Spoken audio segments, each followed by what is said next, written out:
जब दिल्ली की तख्त बदल रहे थे, जब भारत के कई हिस्से युद्ध, लूट और अस्थिरता से जूझ रहे थे, तब एक महिला ने न सिर्फ अपना राज्य संभाला, बल्कि पूरे भारत की सांस्कृतिक आत्मा को फिर से जीवित कर दिया। काशी विश्वनाथ का पुनर्निर्माण, सोमनाथ का जीर्णोद्धार, हजारों मंदिर, घाट, कुएं और धर्मशालाएं। लेकिन हैरानी की बात यह है कि यह सब करने वाली कोई सम्राट नहीं, बल्कि एक गांव की साधारण लड़की थी। यह कहानी है लोक माता अहिल्याबाई होलकर की, उस रानी की जिसे इतिहास ने भारत की आदर्श शासिका कहा। 31 मई 1725 को महाराष्ट्र के छोटे से गांव चोंदी में एक बच्ची का जन्म हुआ। नाम था अहिल्या। किसी ने नहीं सोचा था कि यही बच्ची एक दिन इतिहास बदल देगी। बचपन से ही अहिल्या धर्मपरायण, दयालु और बुद्धिमान थी। एक दिन मराठा साम्राज्य के महान सेनापति मल्हार राव होलकर ने उन्हें मंदिर में पूजा करते देखा।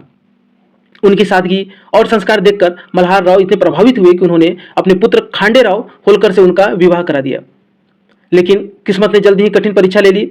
1754 में युद्ध के मैदान में उनके पति खांडे राव वीरगति को प्राप्त हो गए। समाज ने कहा सती हो जाओ, लेकिन मल्हार राव होलकर ने कहा प्रजा की सेवा ही तुम्हारी सबसे बड़ा धर्म है।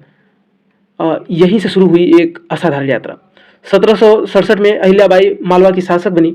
उस दौरान जब अधिकांश राज्यों में अशांति थी, अहिल्याबाई ने न्याय, सुरक्षा और विकास का ऐसा मॉडल प्रस्तुत किया कि दूर दूर से व्यापारी उनके राज में आने लगे। उन्होंने महेश्वर को राजधानी बनाया, किसानों को सहायता दी, व्यापार को बढ़ावा दिया, सड़कों, कुओं और धर्मशालाओं का निर्माण कराया। लेकिन उनकी सबसे बड़ी पहचान बनी भारत की सांस्कृतिक धरोहर की संरक्षक। जब मुगल और विदेशी आक्रमणों के कारण अनेक मंदिर क्षतिग्रस्त हो चुके थे, तब अहिल्याबाई ने अपने खजाने का उपयोग देश की विरासत को पुनर्जीवित करने में किया। उन्होंने काशी विश्वनाथ मंदिर का पुनर्निर्माण कराया, सोमनाथ मंदिर के जीर्णोद्धार में योगदान दिया, गया, उज्जैन, द्वारका, अयोध्या, मथुरा और अनेक तीर्थ स्थलों पर घाट, मंदिर और धर्मशालाएं बनवाई।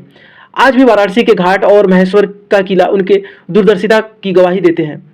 इतिहासकार कहते हैं कि अहिल्याबाई की सबसे बड़ी शक्ति उनकी सेना नहीं, बल्कि उनकी संवेदनशीलता और न्यायप्रियता थी।